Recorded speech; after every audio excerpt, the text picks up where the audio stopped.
네, 반갑습니다. 오늘은 모처럼 모든 세대가 함께 드리는 모세 예배입니다. 모세 예배는 모든 세대가 드리는 예배의 약자입니다.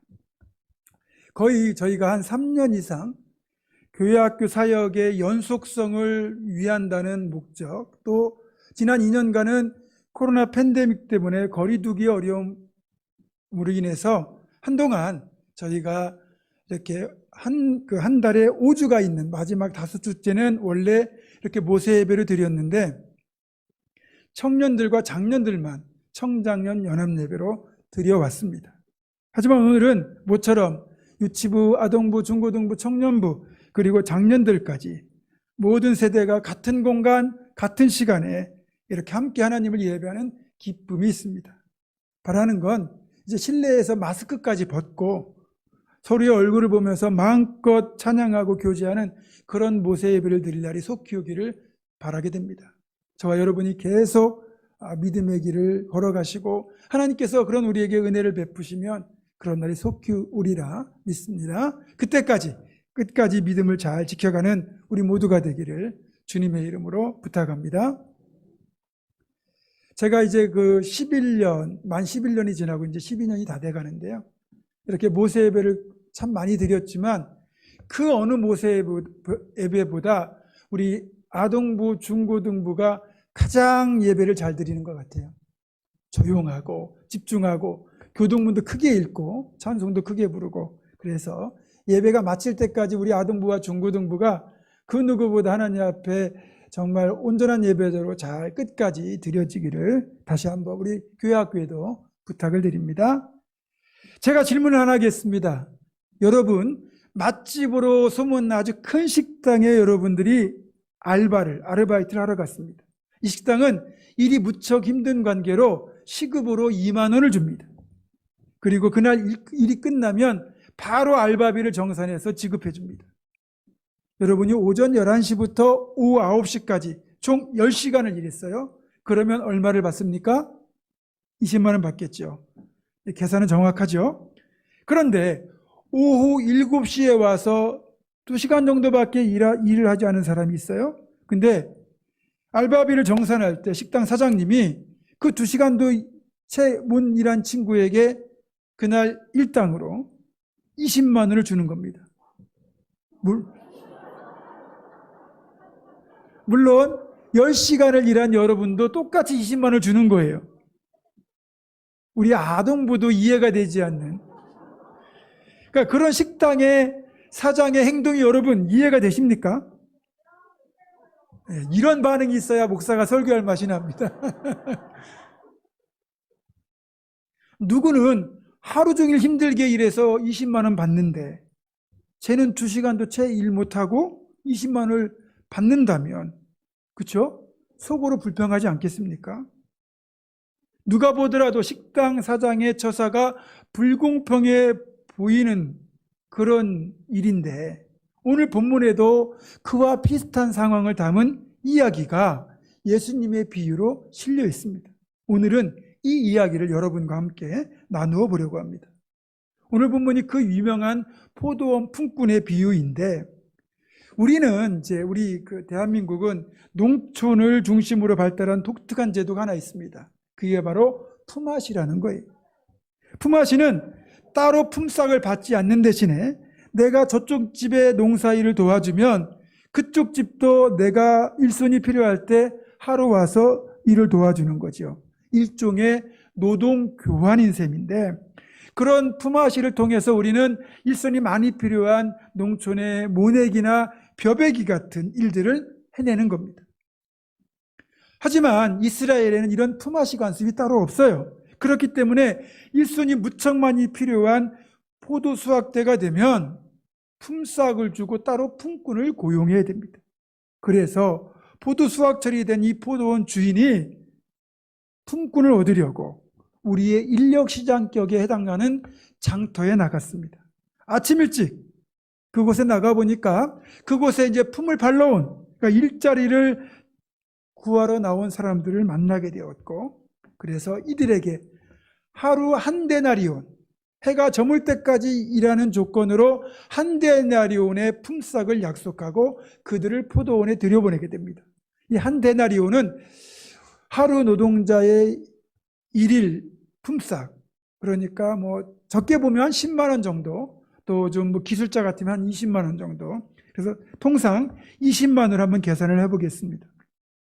그렇게 아침 일찍 사람들을 구해서 포도원에 들여보냈는데 아무래도 일손이 좀 부족하겠다 싶어가지고 다시 오전 9시에 나가봅니다. 그랬더니 그때 나와 있는 사람들이 또 있는 거예요. 그래서 그들에게도 적당한 품삯을 주겠다고 약속하고는 포도원에 들여보냈습니다. 그리고도 낮 12시, 오후 3시 그 시간에도 그 장터에 가보니까 아직까지 일자리를 찾지 못해가지고 빈둥거리는 사람이 있는 겁니다. 그래서 당신들도 내가 적당한 품삯을 줄 테니까 우리 포도원에 가서 일 좀 해라. 그리고 포도원에 들여보냅니다. 그리고 해가 저물어가는 시간 오후 5시에 그 장터에 나가보니까 여전히 빈둥거리는 사람이 또 있는 겁니다. 아직까지 일자리를 얻지 못한 사람들이 있는 거죠. 그래서 그들도 이제 포도원에 들여보내는데 먼저 이 사람에게 묻는 거예요. 아니 당신들은 왜 하루 종일 놀고 있는 겁니까? 그랬더니 이들의 대답이 아무도 우리를 써주는 사람이 없어. 그렇게 막연히 기다리고 있는 겁니다. 그렇게 대답을 하는 거예요. 그래서 이 마음이 약해진 포도원 주인이 당신들도 그러면 조금이라도 일을 해라. 내가 적당히 품삯을 쳐주마. 그리고는 포도원에 들여보낸 겁니다. 그때로부터 1시간, 뭐 길어봤자 2시간 정도밖에 안 될 거예요. 1시간 좀 넘게 흘러가지고 결국 날이 저물었고 드디어 포도원 주인은 그날 포도원에서 일한 사람들을 다 모아놓고 그들이 보는 앞에서 이제 청지기를 시켜서 그들에게 품삯을 정산하기 시작합니다. 먼저 오후 5시에 온 사람들로부터 품삯을 주는데 놀랍게도 한 데나리온 20만 원을 주는 겁니다. 여러분 정말 고단하고요. 스트레스 많이 받고 사표 내고 싶은 마음이 하루에 여러 번씩 드는 그런 직장생활 우리가 하더라도 그런 힘든 것들을 견뎌내게 하는 원동력이 어디에 있습니까? 월급 봉투에 있잖아요. 하루 종일 포도원에서 힘들게 일한 뒤에 품삯을 받는 시간이니 얼마나 좋겠습니까? 그런데 이들이 보니까 놀라운 일이 벌어진 거예요. 오후 5시에 들어와서 겨우 1시간 조금 넘게 일한 사람들이 품삯을 받는데 20만 원을 받는 겁니다. 그걸 보고 일찍 온 사람들이 놀라며 은근히 기대를 하죠. 한두 시간 일한 사람에게 20만 원을 준다면 하루 종일 일한 우리는 훨씬 많이 받겠구나. 그런 기대였죠. 하지만 이들의 기대는 금세 무너지고 말았습니다. 오후 3시에 온 사람도 20만 원, 낮 12시에 온 사람도 20만 원, 오전 9시에 온 사람도 20만 원, 아침 일찍부터 와서 일한 사람도 똑같이 20만 원씩 주는 겁니다. 당연히 아침부터 일찍 와서 그렇게 일을 했던 사람들이 불평을 하죠. 아니 하루 종일 떼약볕에서 힘들게 일한 우리들과 1시간밖에 일하지 않은 저 사람들과 똑같이 품삯을 주다니 이거 불공평하지 않느냐. 그때 포도원 주인이 한 말이 이겁니다. 원래 당신들과 내가 아침에 계약할 때 일당으로 20만 원 주기로 약속하지 않았느냐. 나는 분명히 약속한 대로 일당을 지급했는데 왜 당신들이 불만을 제기하느냐. 또 내 돈 가지고 내 맘대로 하는데 그걸 왜 따지고 드느냐. 그래서 어떤 신학자는 이 포도원 품꾼의 비유를 귀팍한 포도원 주인의 비유라고 제목을 붙일 정도로 조금은 의아하게 느껴지는 포도원 주인의 처사가 여기에 들어 있습니다. 근데 이런 비유를 말씀하신 주님의 의도는 과연 그럼 무엇이었을까요? 이 비유에 대한 해석이 다양하지만 저는 천국은 마치라고 하는 이 비유의 시작에서 우리가 알 수 있듯이 이 주님은 이 비유를 통해서 천국이 어떤 곳인지 또 어떻게 천국을 이룰 수 있는지를 우리에게 알려주시려고 했다고 봅니다. 그래서 이런 관점에서 이 비유를 들여다보면 이 비유는 먼저 구원의 은총은 주님을 영접하는 시기와 상관없이 동일하게 주어진다는 걸 알려주기 위함이라는 거죠. 여러분, 한 데나리온을 품삯으로 받는 걸 우리가 구원받는 것으로 가정한다면 일찍 포도원에 들어간 사람이나 늦게 간 사람이나 똑같은 품삯을 받는 데서 이것이 구원의 은총을 상징한다는 것, 의미한다는 걸 우리는 발견할 수 있다는 거죠. 보세요. 예수를 일찍 믿었든지 늦게 믿었든지 심지어 죽기 바로 직전에 믿었든지 구원의 은총은 동일하게 주어진다는 겁니다. 누구라도 예수를 믿기만 하면 그 믿은 시기와 상관없이 동일하게 구원이 주어지고 천국을 갈 수 있다는 겁니다. 이게 바로 구원의 보편성이에요. 저는 모태신앙입니다. 내년이면 저도 앞자리가 6으로 바뀌게 되는데 그러면 저는 60년 가까이 예수를 믿고 있어요. 아침 일찍 온 사람과 같죠. 어떤 분은 60세가 넘어서 예수를 믿게 된 분도 있어요. 오후 3시나 오후 5시에 오신 분과 같죠. 심지어는 십자가에 달린 한편 강도는 십자가에서 죽기 직전에 주님 나라에 임하실 때 나를 기억하소서 그렇게 주님을 영접하고는 구원받았어요. 이렇게 여기 있는 우리 모두도 예수를 믿게 된 시기는 각자 다를 겁니다. 그러나 믿음의 시기와 상관없이 구원의 은총은 동일하게 주어진다는 거죠. 먼저 믿었다고 구원을 주고 늦게 믿었다고 구원을 주지 않는 그런 것이 아니라 똑같이 구원이 주어지는 것. 이게 하나님의 일하심의 법칙이라는 거예요. 세상에서는 우리가 보는 공평이 따로 있습니다. 먼저 온 자가 더 많이 받고 늦게 온 자는 적게 받는 것, 이게 세상이 따지는 공평이에요. 그러나 하나님의 공평은 구원에 있어서만큼은 세상과는 아주 달라요. 영접한 시기와 상관없이 동일하게 주시는 것, 이것이 하나님의 구원의 공평이기 때문입니다. 자, 그래서 우리 앞뒤 좌우에 계신 분들에게 오늘은 이런 인사했으면 좋겠어요. 포도원에 들어가셨군요. 예, 포도원에 들어갔다는 것은 구원을 받았다는 뜻입니다. 근데 천국에 갔는데 여기 계신 분 중에 혹시 안 계신 분 계시면 나중에 그건 곤란합니다. 예수 잘 믿으셔야 돼요. 다음으로 포도원 품꾼의 비유를 통해 하나님께서 알려주시는 건 하나님께서 바라시는 세상의 모습은 더불어 살아가는 세상, 삶의 존엄성이 존중받는 세상이어야 한다는 사실입니다. 자, 하나님 앞에서 모든 생명의 가치는 동등합니다.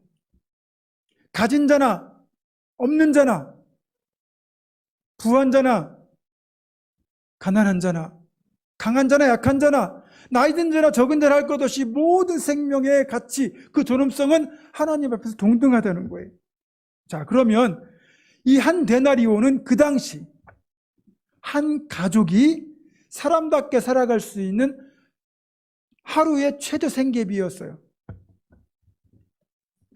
예수님 당시만 해도 그날 벌어 그날 먹고 사는 사람들이 참 많았습니다.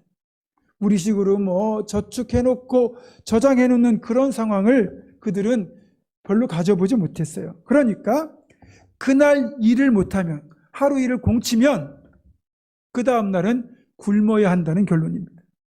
그것도 온 가족이 굶어야 돼요. 자, 그런데 1시간만 일했다고 해서 만약에 2만 원만 준다면 그 가족은 아마 겨우 입에 풀칠만 할 겁니다. 어쩌면 굶어야 될지도 몰라요. 그러니까 일한 시간이 비록 적을지라도 이 포도원 주인은 나중 온 이 사람에게도 똑같이 한 데나리온을 주는 것이 내 뜻이라고 말하면서 최저 생계비에 해당하는 한 데나리온을 선뜻 내준 겁니다. 그래서 어떤 또 신학자는 이 포도원 주인의 비유를 선한 포도원 주인의 비유라고 이야기하기도 합니다.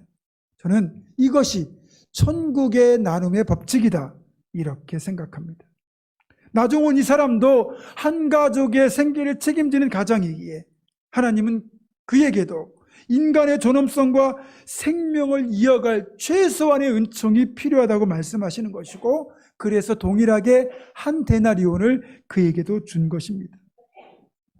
WFP, UN 세계 식량 계획의 통계에 따르니까 2022년도 현재 그러니까 78억의 지구 인구 중에서 3억 4,500만 명의 사람들이 심각한 굶주림 직전까지 한계 상황에 이른 상태이고요.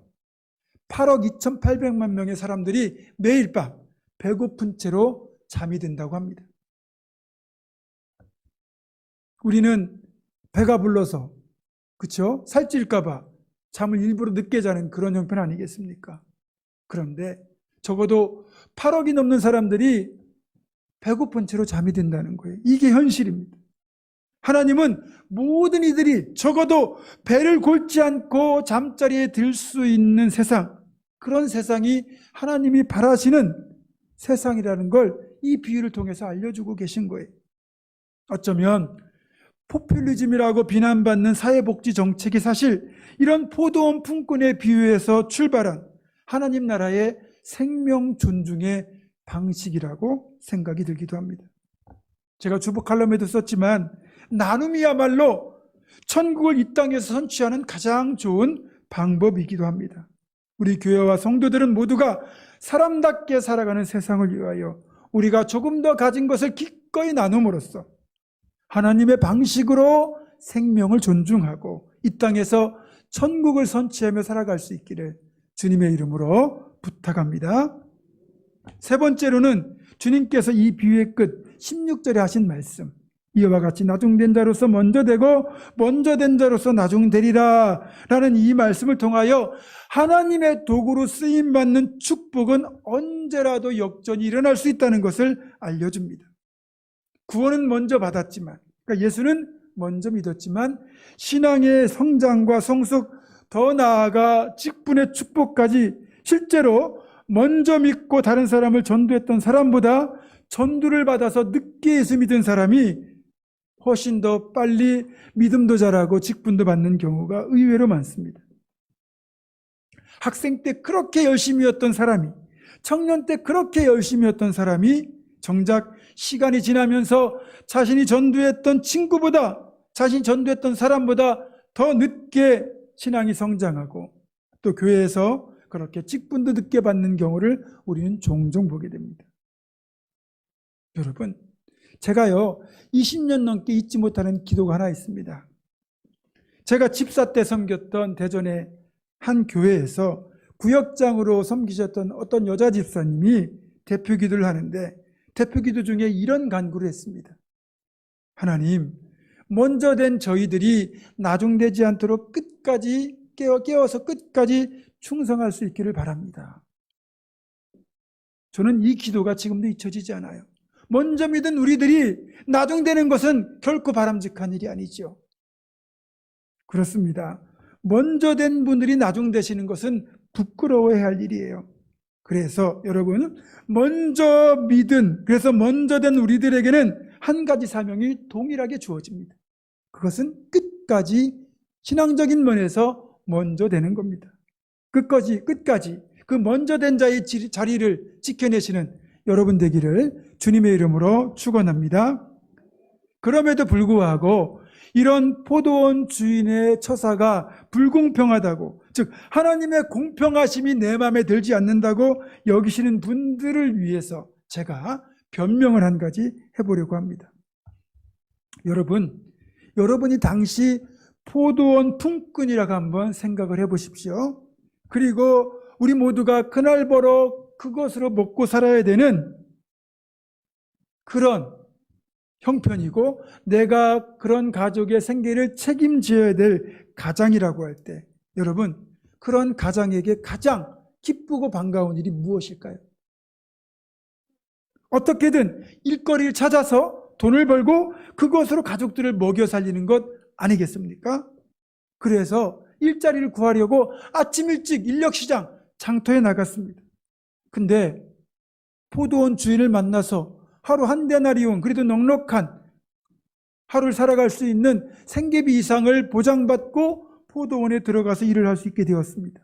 여러분, 그러면 그날 일할 때 기분이 얼마나 좋겠습니까? 품삯 받아서 이것으로 쌀도 사고 고기도 좀 사고 아이들 좋아하는 과자도 좀 사갈 수 있다는 생각에 행복하게 일할 수 있지 않겠습니까? 그런데 늦게 포도원에 일하러 온 사람들의 경우 사실 일자리를 찾아서 나온 건데, 그러니까 일하고 싶은 건데 아무도 일터로 데려가는 사람이 없었기에 그때까지 막연하게 일자리를 기다리며 장터에 남아있던 것이고, 일자리를 구하지 못하는 그들의 마음이 얼마나 불편했겠습니까? 오늘 만약에 일자리를 찾지 못하면, 오늘 공치면 내일은 온 식구가 굶어야 될지도 모른다. 그런 생각 들지 않겠습니까? 나 굶는 건 상관없지만 어린 자식들의 배를 골릴 걸 생각하면 가슴이 아려오지 않겠습니까?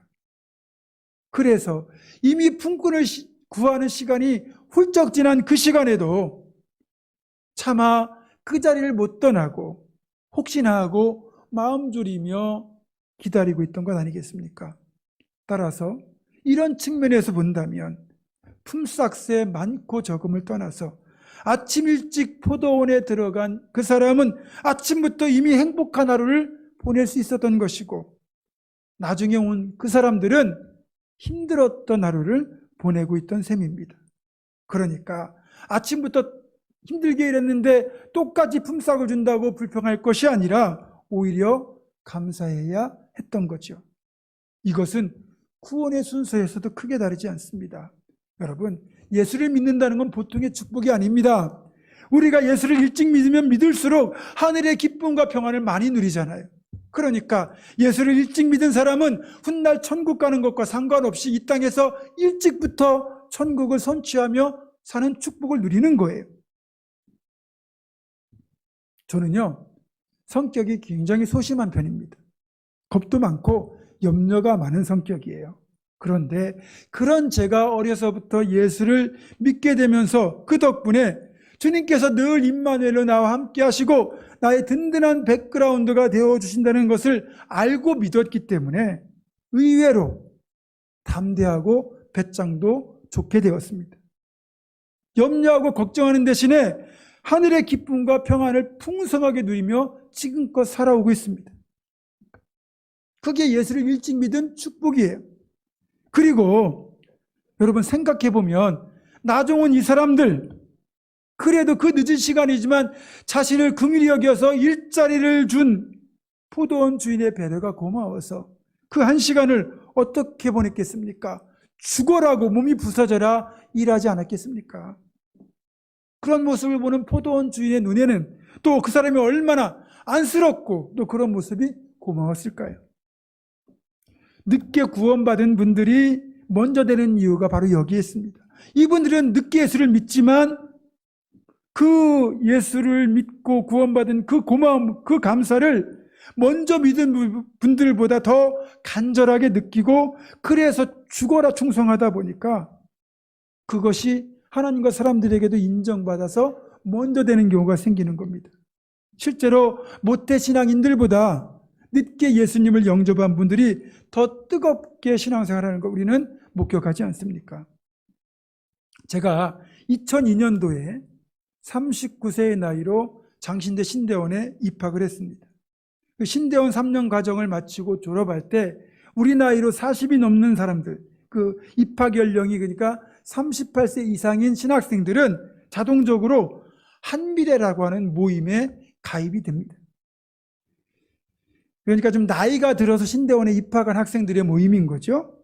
근데 신대원에 입학하고 얼마 지나지 않아서 한미래 첫 모임이 있다고 해서 이제 그 자리에 가게 되었는데, 그곳에 가니까 나이가 많으신 신대원 1, 2, 3학년 전도사님들이 수십 명이 모여 있고 이제 모임을 시작하기 전에 먼저 예배를 드리게 되었습니다. 그때 그 예배의 대표 기도를 맡았던 3학년 전도사님의 기도가 또한 잊혀지지 않습니다. 주님, 저희들은 오후 5시에 부름받은 종들입니다. 저는 그 기도의 내용이 가슴에 팍 꽂혔습니다. 그래, 일찍부터 주님의 부르심을 받아서 이 길을 가야 되는데 늦은 나이에 깨닫고 갔으니 우리는 오후 5시에 부름받은 종들과 다를 바가 없겠구나. 그런데요, 부르심이란 측면에서 보니까 늦은 나이에 목회를 시작한 신학생들이요, 늦게 부름받다 보니 그 목회적 열심이 특출하다는 거예요. 목회자로 섬길 수 있는 시간이 길지 않다고 생각돼서 그런지 더 열심히 하시는 것 같아요. 뒤돌아보지 않고 앞만 보고 나아갑니다. 그래서 늦게 예수 믿은 분들도 열심히지만 늦게 이 목회자의 길을 가는 분들도 생각보다 열심히 목회를 하시죠. 말씀을 정리합니다. 우리가 살고 있는 이 세상은 온갖 불평등과 불공평으로 가득하죠. 그러나 감사하게도 우리가 섬기는 우리 하나님 아버지는 진실로 공평하신 분이십니다. 우리의 생각과 판단을 뛰어넘어 놀라운 은혜와 긍휼을 베푸시는 분이십니다. 우리가 그 은혜와 긍휼로 살아가고 있지 않습니까? 이제 우리가 먼저 믿었든지 늦게 믿었든지 하나님의 부르심, 그 섭리에 담겨있는 하나님의 공평하심을 인정하고 주님께서 행하시는 일들에 대하여 불평하지 않고 그저 감사하며 살아가야 합니다. 그것이 우리가 할 수 있는 최고의 충성입니다. 다만 성도 여러분, 우리 모두는 먼저 된 자는 끝까지 먼저 되는 것이 우리에게 주어진 사명이고 나중된 자라면 먼저 되는 것이 또 그분들의 사명임을 잊지 말아야 됩니다. 그렇게 우리 가운데 놀랍게 공평을 행하신 하나님을 충성되게 섬기며 먼저 된 자는 끝까지 먼저 되고 나중된 분들은 반드시 먼저 될 수 있기를 주님의 이름으로 축원합니다. 기도하겠습니다. 공평하신 하나님, 오늘 함께 예배하는 모든 세대가 서로가 서로를 사랑하며 아름다운 천국을 만들며 살게 하시고 어려운 이들을 돌아보며 더불어 살아가는 하나님 나라를 세워가게 하시며 먼저 된 자는 끝까지 먼저 되고 혹 나중된 자가 있다면 먼저 되는 축복을 누리게 하여 주시옵소서. 우리가 늘 함께 하시는 우리 주 예수 그리스도의 이름으로 기도드립니다. 아멘.